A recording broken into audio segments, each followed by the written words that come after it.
In this video tutorial, you'll see a quick way how to find duplicate entries in an Excel table. Let's not waste any time.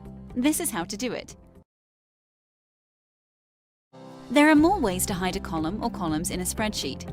Here, I'll introduce two of them. Let's crack on with the first one. First, highlight the column you'd like to hide. This can be done through a click on the bar of letters, selecting the relevant column. If you wish to hide more columns at once, press the Shift key and click on each of the columns you want to hide. If the columns you want to hide are not consecutive, which means they do not lie next to each other, use the Control key instead of Shift. Once you've selected all the necessary columns, use the right-click button to see the Hide option. The hidden columns are not visible in the table on the screen.